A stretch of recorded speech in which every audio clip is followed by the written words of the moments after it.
One of the original Dark Masters from Digimon Adventure 1999, Piedmon, made his long-awaited debut in the newest series, Digimon Ghost Game, this week, and he was just as creepy as ever, if not creepier. There was also a villain you may recall from Digimon Frontier in last week's episode we need to talk about, a second partner Digimon for the new show's main character, and a new Greymon form that showed up out of nowhere. Lots to cover. We'll be discussing 2 episodes of Ghost Game this week, 40 and 41, plus that big Greymon news. So welcome to the Digino. Let me know in the comments if you think episode 41 did justice to Piedmon, or if you wanted something more from one of the most recognizable villains in the Digimon franchise. But before we talk 41, let's recap and review episode 40. Episode 40, Spiral Beach. Espimon's arm is mysteriously twisted. Hiro and the gang go to the beach to investigate what could have caused this phenomenon, but they find that everything at the beach is twisted. The episode kicks off with the reintroduction of Espimon, who I was happy to see. His arm was twisted while he was visiting a beach, so he asks the team to help him figure out what's going on in hopes of reversing his new condition. Kiyoshiro and Ruli are sadly unavailable this week due to obligations they have for the summer, and the way that Kyo and Ruli weren't available for this summer-themed adventure reminded me of our war game. You know how Izzy and Tai were kind of the only Digidestined available, with Joe at summer school, Kari at a party, Mimi in Hawaii, etc. It's just a reminder that these kids do have lives outside of battling Digimon and solving mysteries, so I like it. I do love that even though Kyo is out this week, Jellymon is like, well, I don't care, I'm going anyway. Any other Digimon series, the partner would stay behind with their human, but not Jellymon. We check out the island, meet a curly-haired little girl named Rin and her dog. She's told that Gamamon is an advanced hologram, and she's impressed by the tech they have in Tokyo, which I thought was very cute. Gamamon breaks off with the group to hang with Rin, partially due to a fight he and Hiro had at the top of the episode, him not being willing to own up to and apologize for biting Hiro's computer. It's cool seeing Hiro, Espimon, and Jellymon as a unique trio investigating the beach town, while Rin, Gamamon, and Rin's dog do the same. When the twisting got worse later in the episode, I was curious if we were going to see if it had an impact on humans who had twisty hair, and sure enough it did. It was really gross to look at Rin all morphed. She didn't seem to be in pain, and neither did the twisted Digimon, which is good, but it was pretty nasty. I forgot to mention, but on the way to the beach town we acknowledged that whole thing from episode 38 where Espimon insisted Hiro is not the real Hiro. It looks like this isn't a grand plot tease, but instead just kind of another gag punchline moment. Hokuto, Hiro's father, apparently met Espimon in the digital world and told him that his son is the spitting image of Hokuto. Because Hiro doesn't literally look exactly like Hokuto, Espimon believes he is not the real Hiro. It's kind of funny seeing a Digimon not understanding an expression and taking things too literally, but I'd be lying if I said I wasn't disappointed that the whole "you're not the real Hiro" mystery just amounted to a single joke about Espimon being unfamiliar with an expression. It turns out Calamaramon is causing the mayhem. We recently saw her briefly in Digimon Adventure 2020 with the team fighting her on the internet while Matt and Tai fought Devimon in the digital world. In this episode, they battle. Hiro gets to dictate Jellymon's BB Thunder attack, which was really cool to see. Now we've seen Jellymon team up with all 3 humans. Kiyoshiro obviously, but there was the episode where her and Ruli were the last survivors in the snowed-in electrical plant and they teamed up. And now this battle against Calamaramon where Gamamon is missing in action, so Hiro, Espimon, and Jellymon team up. Notably, we didn't see Hiro necessarily instruct Espimon on any attacks, like how he said BB Thunder for Jellymon. Technically, Espimon is still fighting as a free agent and not taking direction. Gamamon admits his mistake and apologizes, which is not a monumental story moment, but it is some adequate character growth for Gamamon, especially as he's essentially a toddler. Kaos Gamamon appears, then Kano. He says a line or two about how he's fighting for the little girl Rin, and I think that's cool that a Digimon can have more than one motivation in this series. It's not just Gamamon saying, I must protect Hiro, or Angoramon saying, I must protect Ruli. We defeat Calamaramon after a little beam struggle, tug of war of sorts. We get the evolution overload on Hiro's Digivice that we're now used to seeing with Kano no sooner than the fight ended. All the twists start unraveling across the beach town, including the humans and the Digimon who were deformed. It's a little bit of a weird resolution in my opinion, Calamaramon being mesmerized by Kano's straight line attacks. So now she believes that although spirals are beautiful, so are straight lines, and Jellymon also advocates for curves. It's kind of weird. Hiro asks if the gate from the digital world to the human world is super spirally or something, and maybe that inspired Calamaramon. Jellymon says that traveling through the gate was over so quickly she honestly can't remember if there were spirals or not. Then we flash back to Bokomon warning that humans passing through the gate may burn up when their bodies digitize, leading Hiro to ask himself a question we've been asking for a while. How did Dad get to the digital world then? If humans are supposed to burn up on entry, how did he make a successful trip, and can we emulate that? Espimon says he's leaving to find the real Hiro, Amanokawa once again, but now that we had that punchline earlier in the episode about how he thought the spitting image of someone meant a carbon copy, I don't think this is going anywhere. It's just kind of a weird ongoing gag now. I'd be happy to be proven wrong, but guys, don't expect like a secret stupid evil hero twin out there. It's not happening.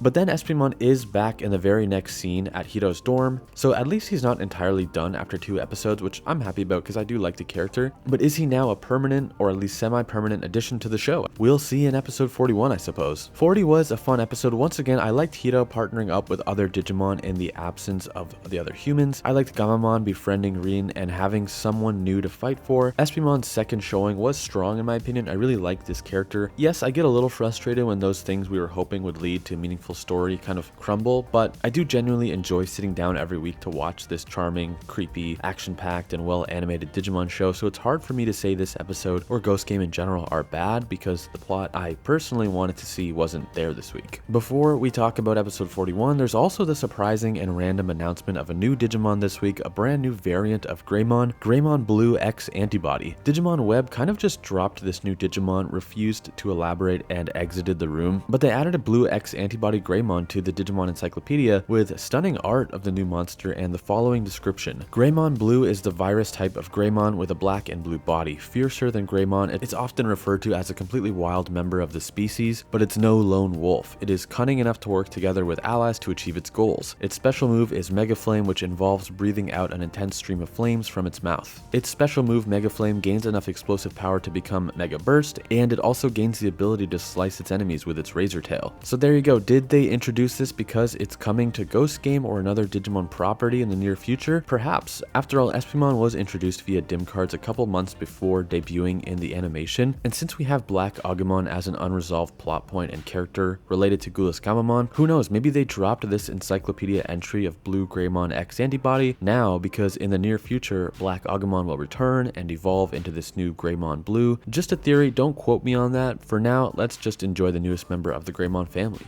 41. Someone from the circus is luring children and turning them into cards. Ruli and Hiro sneak into the circus after Angoramon is kidnapped. It's up to Ruli, Hiro, and Gamamon to put a stop to this. Although last week's preview kind of hid the villain, I like that this episode just confirms Piedmon's presence immediately. He looks excellent in Ghost Game. I feel like they've been waiting forever to use this Digimon design. It's really the perfect character for a horror-themed season of Digimon. Piedmon is not a part of this episode, but he is acknowledged in the first 2 minutes, and they go out of their way to explain why he's not part of episode 41.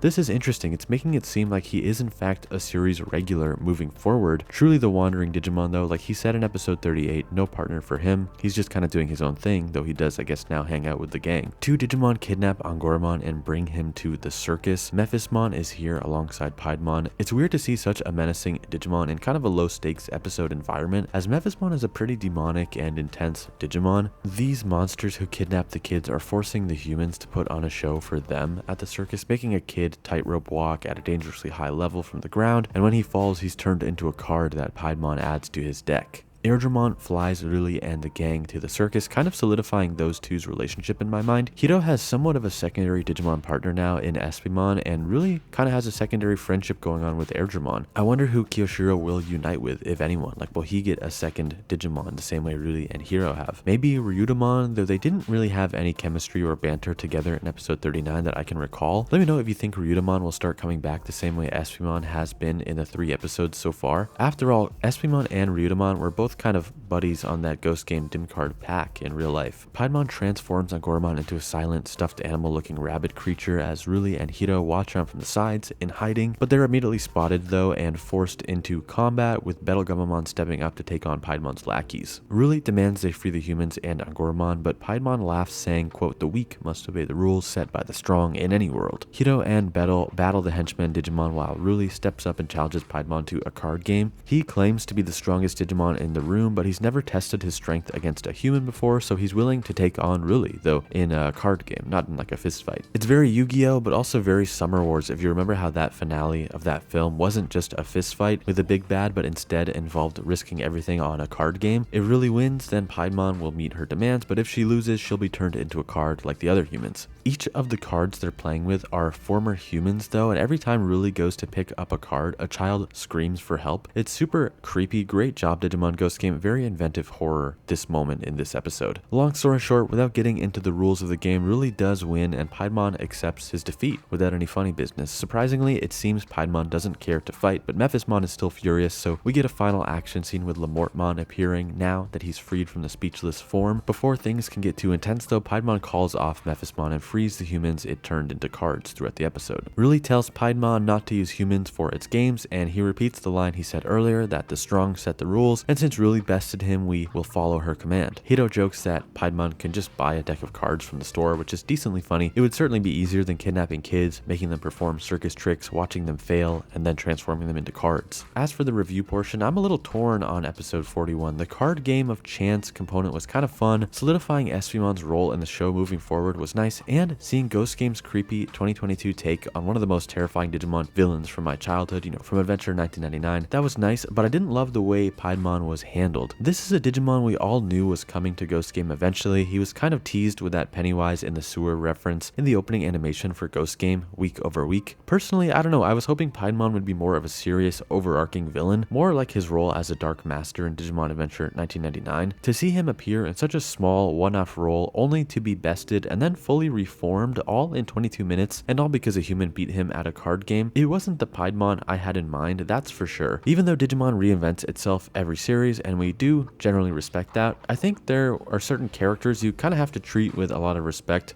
for past iterations of them. There have been weeks where the team realizes certain Digimon can't be reformed, and I sort of thought Piedmon would be one of those villains, one of those bad to the core Digimon, and so I didn't really love that we had a jokey conversation with him at the end. It was like if Batman just one day was able to reason with the Joker after a short conversation. That would never happen. I feel similarly for Mephismon being in this episode too, honestly. Two juggernauts of Digimon that weren't used to their full potential this week, at least not in my opinion. Ghost Game has been pretty strong lately, but of the two episodes we reviewed today, I'd say I preferred my time with episode 40. I think Piedmon is an iconic Digimon villain, but I didn't love the treatment it got in Ghost Game. Let me know in the comments what you thought, if you agree or disagree with my assessment here. Maybe you loved what Ghost Game did with Piedmon. Visually and tonally, I thought it was terrific, but I was not a fan of him being a one-episode villain who became kind of chummy with the good guys in the end. I would have preferred an Arukenimon situation where, although she was only in a single episode as well, there was no reasoning with her, like it was either kill or be killed when it came to Arukenimon. That'll do it for this week. Hope you enjoyed this 2-for-1 review. Be sure to subscribe if you haven't already so we can hit 30K as we are getting really close. Thanks for watching, have a great week, and I'll see you in the next episode.